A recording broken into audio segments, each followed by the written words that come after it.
Estamos novamente juntos para refletir sobre a vida do profeta Jeremias. No último encontro do Âncora, nós vimos a dinâmica da vida dele, que o sustentou durante os 40 anos de ministério, mas que no capítulo que nós vimos a semana passada, dizia que durante 23 anos ele persistiu acordando logo ao sol nascer, né? Começando de madrugada, a expressão que nós vimos que há por 11 vezes no livro de Jeremias. Isso foi no capítulo 25. Hoje nós iremos dar um salto um pouquinho nos capítulos e iremos olhar o capítulo 36, que está dentro da cronologia, apesar de estar bem longe do 25. Cronologicamente, dentro da biografia de Jeremias, ele está bem próximo do que nós conversamos a semana passada. No capítulo 36, Jeremias recebe de Deus uma ordem expressa para como dar um formato às profecias, à palavra de Deus, aquilo que Deus está revelando ao povo. Você deve lembrar que Deus está convidando o povo ao arrependimento. Está convidando ao povo a abandonar o pecado e voltar-se para ele. Deus, então, separa uma pessoa, um profeta, separa Jeremias, para ano após ano proclamar e dar um convite a esse povo a voltar.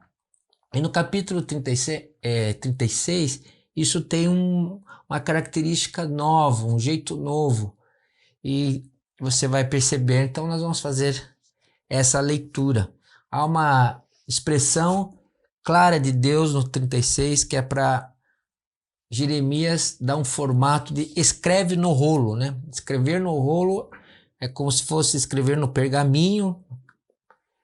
Todas as palavras de Deus contidas, expostas ali, algo que ainda não tinha sido feito por Jeremias, mas que Deus vai mandar fazer. Então eu vou ler o início do capítulo 36 de Jeremias.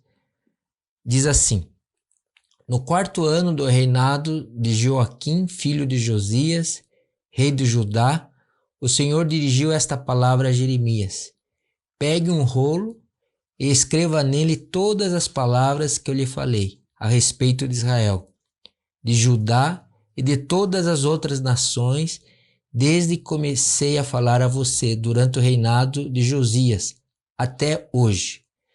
Talvez quando o povo de Judá souber de cada uma das desgraças que planejo trazer sobre eles, cada um se converta de sua má conduta e eu perdoe a iniquidade e o pecado deles.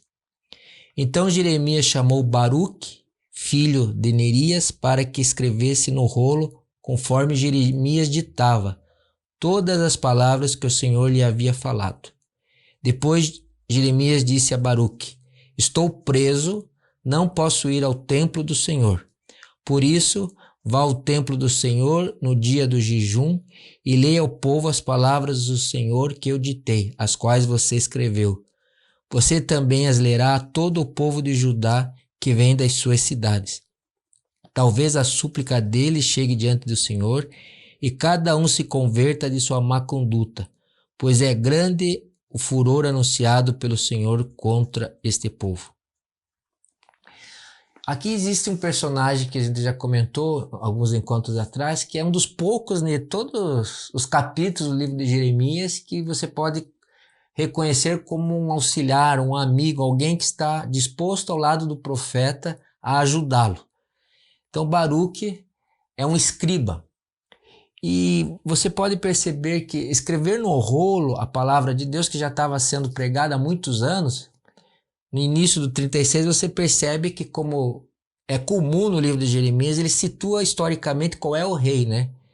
Não é mais Josias, nós já temos visto isso, agora o rei de Judá é Joaquim, e diz que é Joaquim, filho de Josias, rei de Judá.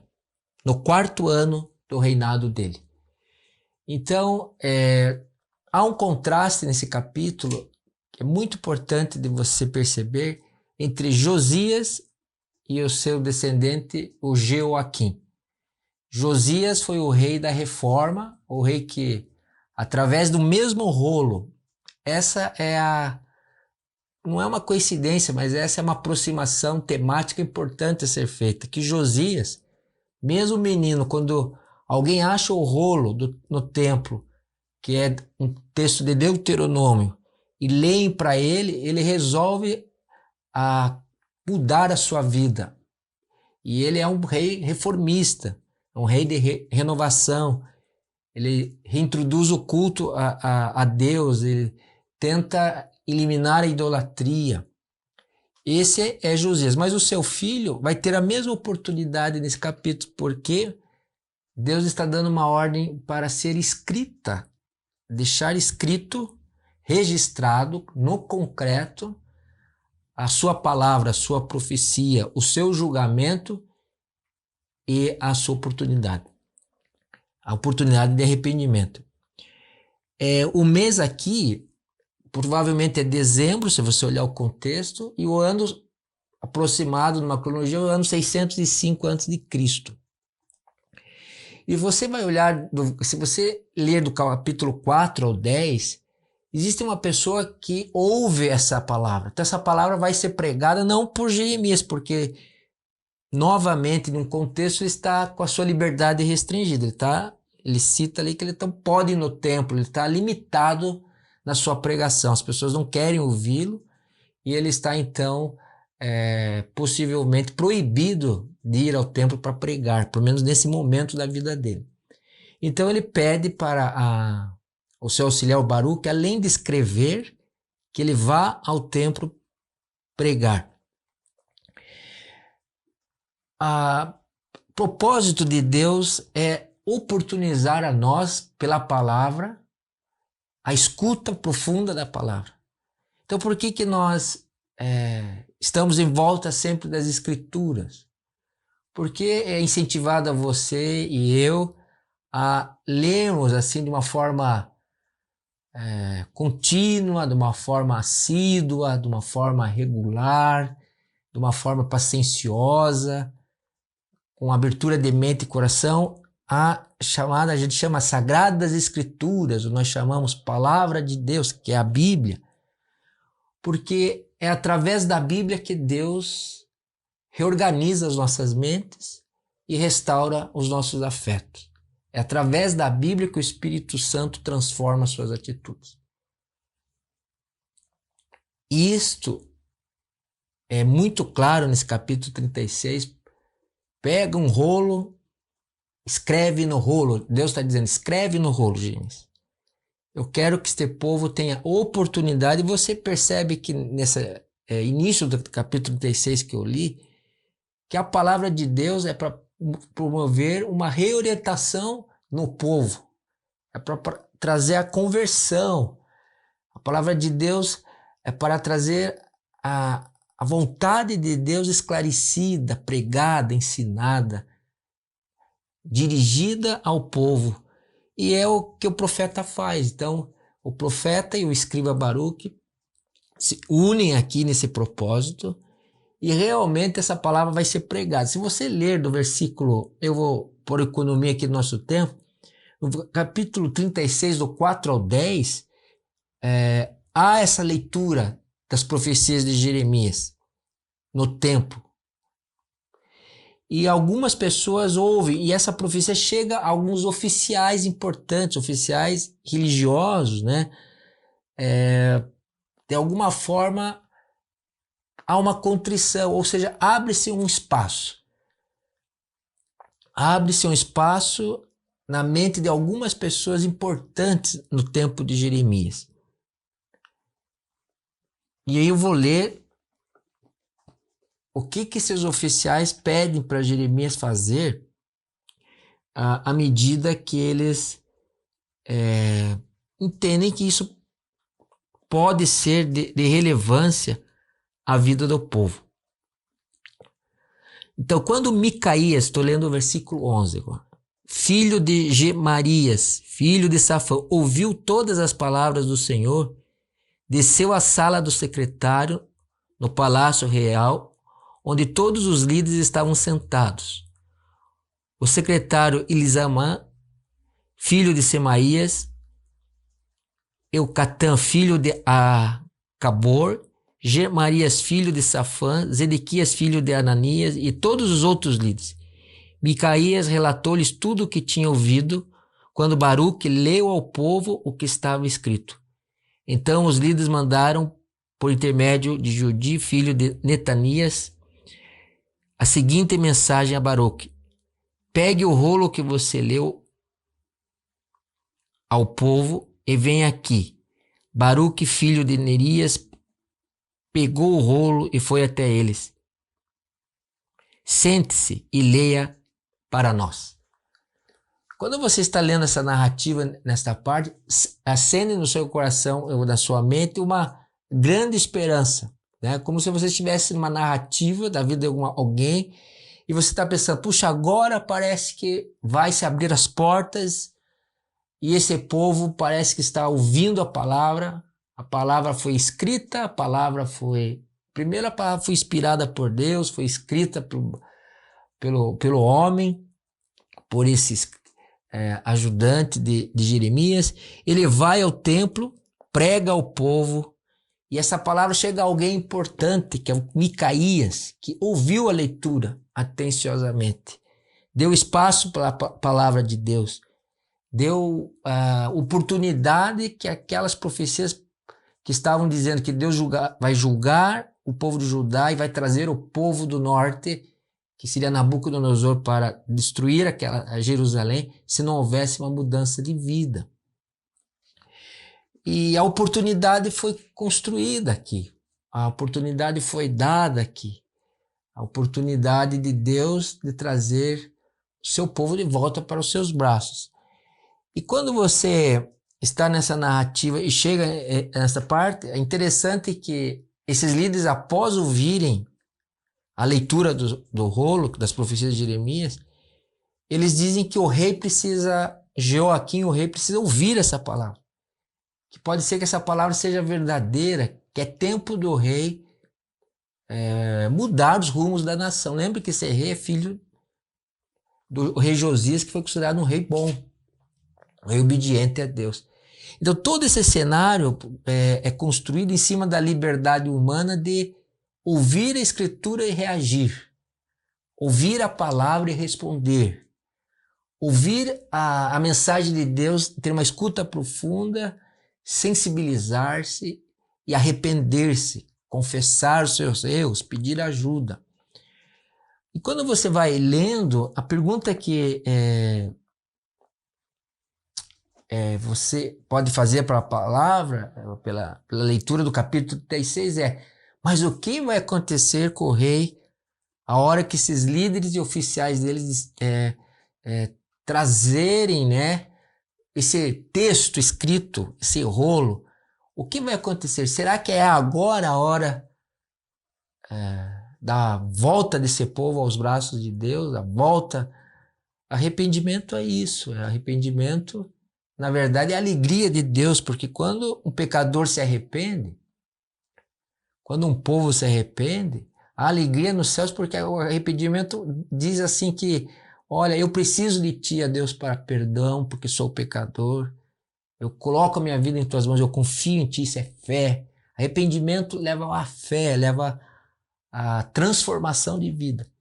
Então o 36 parece, esse 37 parece que nos dão assim a oportunidade de sonhar que o povo de Deus vai ter uma mudança de vida. Lendo o contexto, se você continuar no capítulo 36, você vai ver que o rei, então, está no seu palácio de inverno, porque é mês de dezembro lá. Ele está com um canivete na mão, e a atitude do rei aqui, eu acho que eu até vou ler, não só contar para vocês, vai mostrar Qual é a consequência, então, desse movimento de pregação, de anúncio, de palavra, de escrita da palavra? E vamos ver aqui. Então Baruque olhou para eles, né? Os líderes disseram a Baruque: vá esconder-se com Jeremias e que ninguém saiba onde vocês estão. A primeira consequência dessa possibilidade do rei Joaquim levar o povo ao arrependimento é que os seus líderes não tinham tanta essa certeza que ele ouviria a palavra de Deus.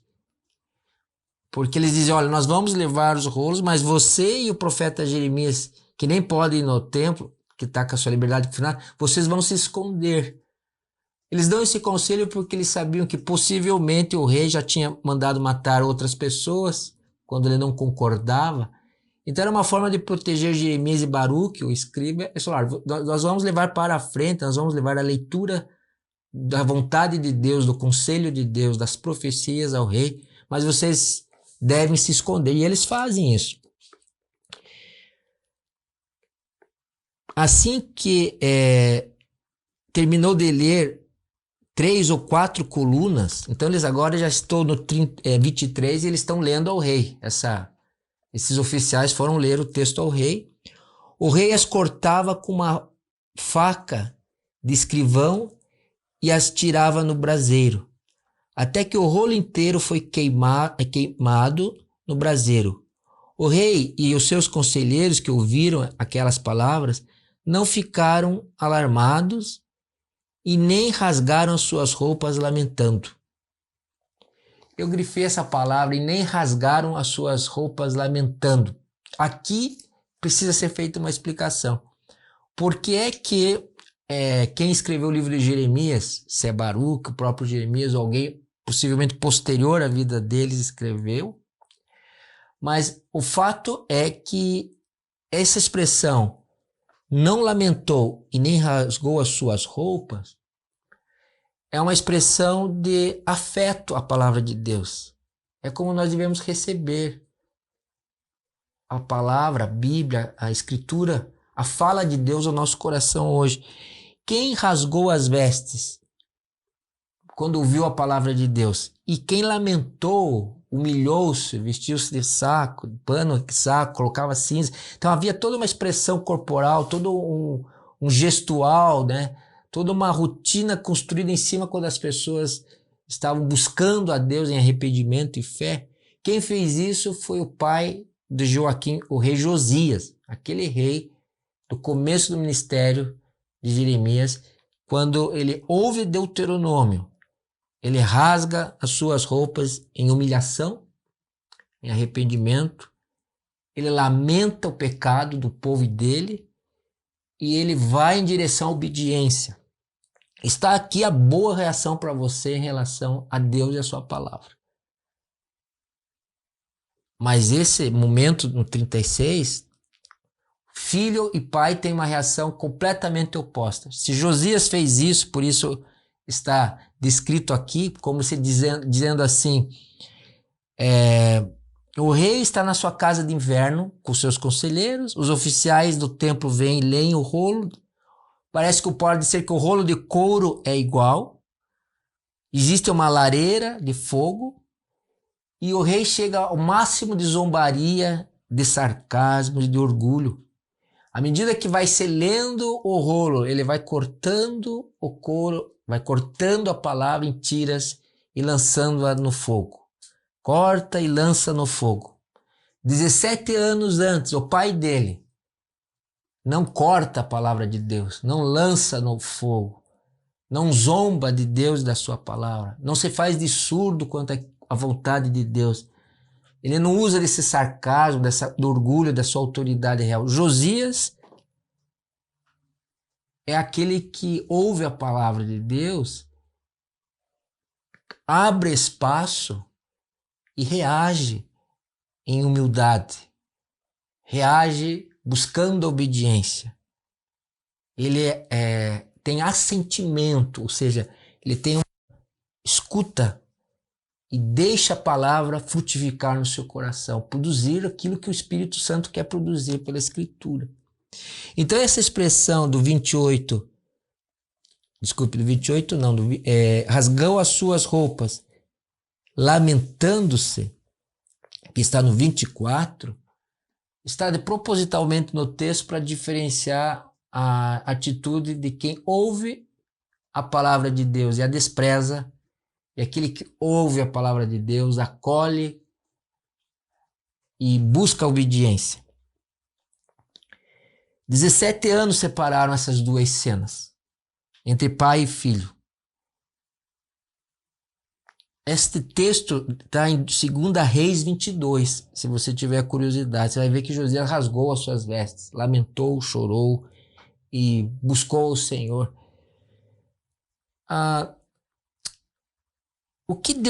Como Deus vê essa reação de afronta? Como é que será que Deus olha os nossos corações e vê a nossa reação frente à inspiração que Ele dá pela palavra de Deus, a oportunidade que Ele nos dá a nos alimentar e buscar a sua presença, e também a oportunidade que Ele dá de você ter acesso às Escrituras e deixar seu coração ser tocado, né? Sensibilizado. Muitas vezes é importante nós, ao nos aproximarmos da Escritura, lembrarmos de Samuel, quando ouviu Deus chamar a ele, Samuel, Samuel, ele diz, fala, Senhor, porque o teu servo escuta. A oportunidade, o Espírito nos dá em ter acesso à vontade de Deus pela Escritura, pela palavra. Mas eu e você precisamos entrar numa atitude de humildade e submissão, dizer, Senhor, fala ao meu coração pela tua palavra, porque eu sou teu servo, estou aqui para te ouvir. Ouvir no sentido de ter uma escuta profunda, deixar que isso penetre na minha alma e me dê novas direções. O Salmo 119, nos seus 176 versículos, ele é dividido em 8 versos, que formam estrofes. E em cada uma dessas estrofes há 8 vezes sinônimos para a palavra de Deus, como testemunho, juízos, né, decretos, leis. E à medida que você entende o Salmo 119, ele é um elogio, uma exultação, no sentido que a poesia, essa oração, entronizam Deus e a sua vontade através da palavra. Lâmpada para os meus pés, a tua palavra, luz para o caminho. Então, há muitos sinônimos para essa manifestação de iluminação divina que Deus faz, por graça e misericórdia, através da palavra. Você pode estar dizendo, bom, quando eu me aproximo da palavra, talvez não seja nenhum Josias, né? Isso não me dá uma comoção, eu não tenho esse movimento, mas também não sou um Joaquim que corta a palavra de uma forma debochada, joga no fogo. Lógico, a palavra de Deus ela é pessoal, né? Ela não é manipulada. Nós não podemos tentar manipulá-la, né? Agora, nesse fechamento desse capítulo, no nosso encontro de hoje, primeiro que esse texto nos convida a ver como Deus é bom, porque Ele oportuniza a palavra. Ele dá condições de esse povo ter arrependimento. Ele convida esse povo, aqui está mais ou menos 23 a 25 anos de pregação de Jeremias, dizendo, olha, voltem para mim, porque senão haverá o julgamento, o juízo, haverá a vinda de um povo para vocês vão ser exilados. Então o rei realmente ele não obedece, ele queima o rolo. E a pergunta que eu fiz e quero responder, né? O que Deus, como Deus vê a atitude de Joaquim? Como Deus vê a atitude que nós temos às vezes de resistir ou não ouvir, ou ter um coração no Novo Testamento? Isso a semente cai em diferentes tipos de solos, né? solo com espinhos, solo à beira do caminho, terra dura, endurecida, não penetra, não frutifica, não germina, não dá frutos. Então eu vou ler a consequência, como Deus lida com essa relutância do rei. Pois assim diz o Senhor acerca de Jerusalém e de Judá: ele não terá nenhum descendente para sentar-se no trono de Davi, seu corpo será lançado fora e exposto ao calor do dia e à geada da noite. Eu castigarei a ele, aos seus filhos, aos seus conselheiros, por causa dos seus pecados.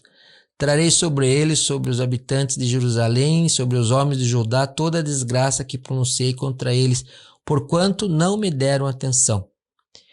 Então Jeremias pegou outro rolo e a deu ao escriba Baruque, filho de Nerias, para que escrevesse nele, conforme Jeremias ditava, todas as palavras do livro que Joaquim, rei de Judá, tinha queimado, além de muitas outras palavras semelhantes que foram acrescentadas.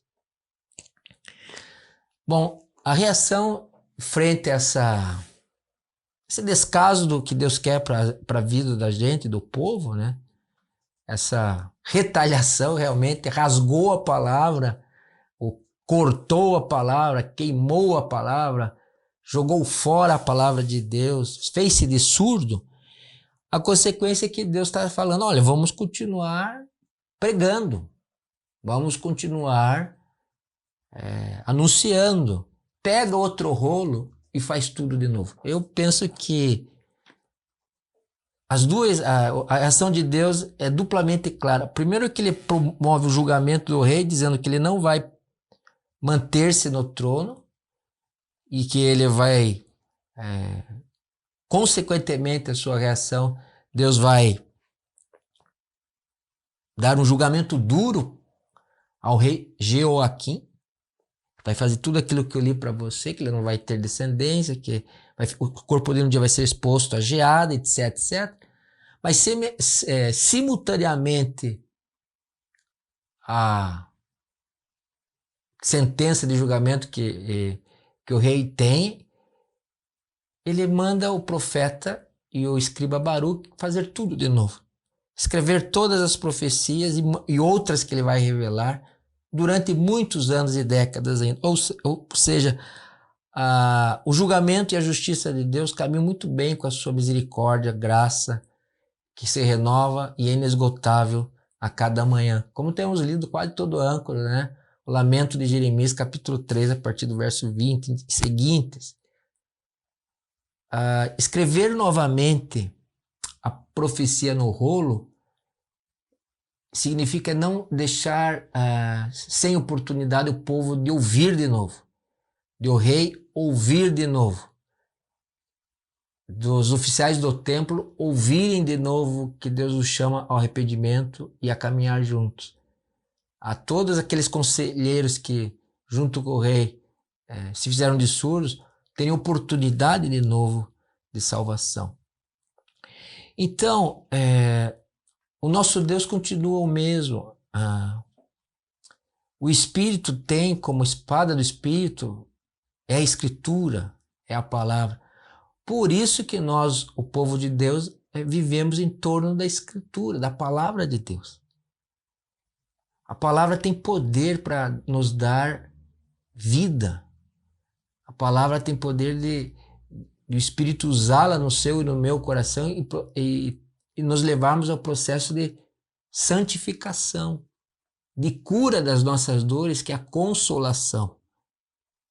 Então você faz muito bem se você olha as Escrituras como revelação e entende que o Espírito usa as Escrituras como processo de iluminação e aceita no seu coração a obediência, por isso promove vida, frutos, mudanças.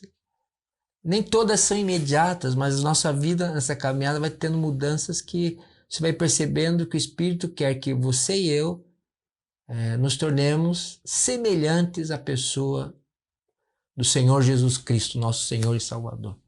Então, como é que nós podemos terminar esse episódio pegue um rolo novamente e escreva o que eu te disse, né?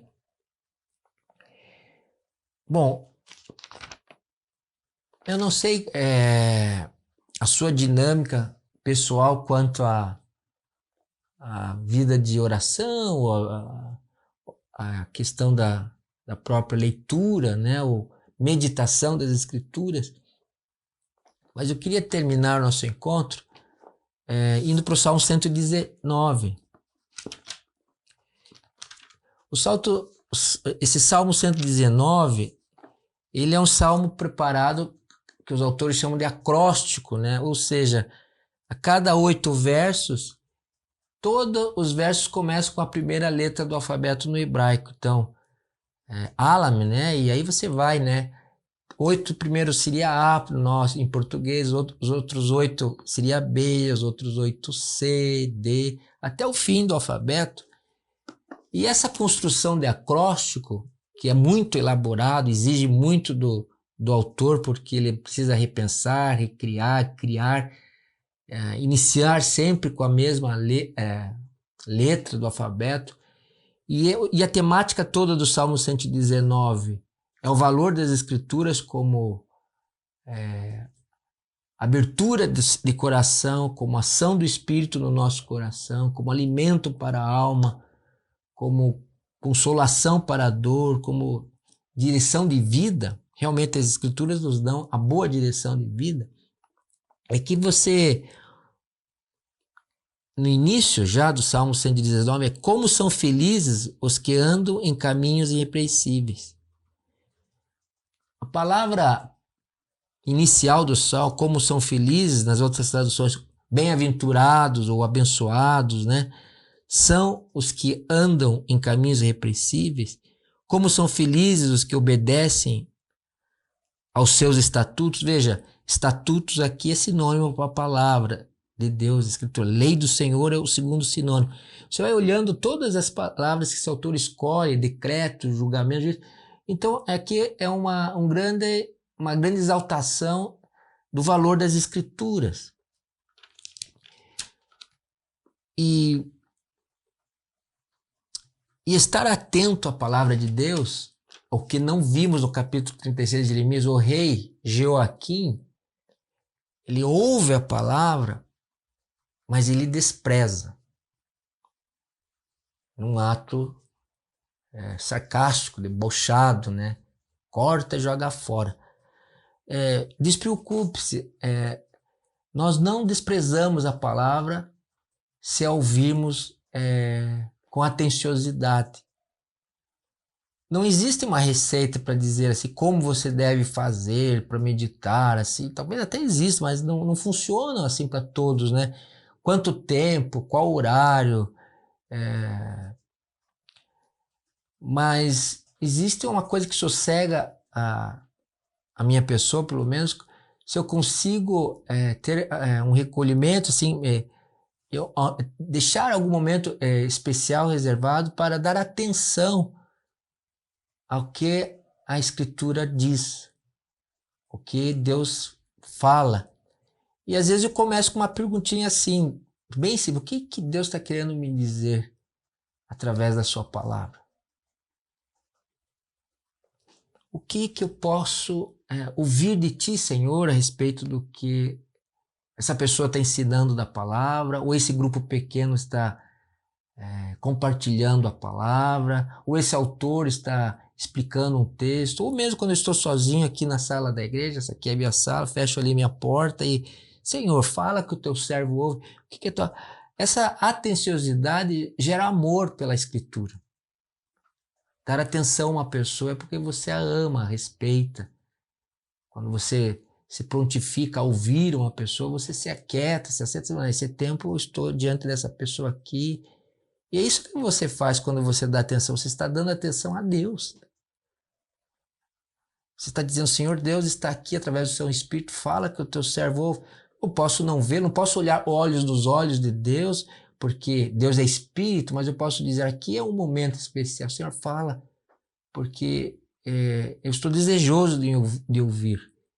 E à medida que você ouve pela Escritura, você fala pela oração e vira um diálogo entre você e seu Deus. Bem-aventurado ou feliz são os que ouvem e obedecem aos estatutos. É o mesmo que o Salmo 1 diz. Se você pegar o Salmo 119, que é enorme, o Salmo 1 diz: bem-aventurado o varão, né, que não anda segundo os conselhos dos ímpios. Daí ele diz: mas medita no Senhor de dia e noite. Esse meditar, esse estar atenciosamente atento à voz de Deus, é o que pode trazer ao seu e ao meu coração a alegria de viver, a alegria do encontro, a satisfação em receber direção, a certeza de que os dias são duros, são maus, mas Deus está comigo, Ele fala, Deus fala. Você crê nisso que Deus fala? Essa é a conclusão. Deus fala e quer continuar falando. Pegue outro rolo e escreva de novo. Jeremias e Barak vão escrever de novo. Ele queimou a minha palavra, mas eu torno a revelar. E Deus permite que Jeremias sirva novamente a esse rei, ao próximo que vai vir por anos. Deus não... Por mais que a gente ache que às vezes alguma fala de Deus são duras demais, mas Deus multiplica a sua misericórdia a hora que ele diz: nós vamos escrever tudo de novo no rolo. E você sabe que Jeremias ainda vai trabalhar por anos a fio ali no povo de Israel. Porque Deus insiste em nos convidar ao diálogo. Deus insiste em revelar a sua vontade pela palavra. Deus chama e convida insistentemente, porque o coração de Deus é aberto para você. Os anseios de Deus são abertos para nós. E a nossa alma tem plena satisfação nessa vida, somente em Deus, através da sua palavra, através da oração. Então, não desanime. Quando talvez alguns dias nós passamos assim, o coração meio apertado, não conseguimos discernir, não ter prazer na lei do Senhor, e não conseguimos parar a nossa agenda corrida. Incentiva você a entender que aqui no capítulo 36, apesar da palavra ser queimada, rasgada, desprezada, não ouvida, Deus não parou. Ele vai continuar buscando esse povo. E nós vamos continuar na semana que vem. Vamos orar? Senhor, abençoe as pessoas que irão ouvir a leitura da palavra, esse partilhar da palavra. Que o Senhor dê a cada um de nós o desejo de entendermos a Escritura e sabermos que é perto do Senhor que o nosso coração encontra a vida, encontra o sentido, encontra a direção. Obrigado porque o Senhor renova, Senhor, as tuas misericórdias e revela a tua vontade. O Senhor é um Deus que auto se revela a nós. Obrigado porque o teu Espírito usa a Escritura. Obrigado, Senhor, porque o Senhor vai continuar nos chamando e falando, porque é um Deus bom e generoso. Abençoa teu povo, Senhor. Abençoa as nossas vidas. Renove a nossa esperança no Senhor. Obrigado porque o Senhor está entre nós, através do teu Santo Espírito. Nós oramos em nome de Jesus. Amém. Até a semana que vem.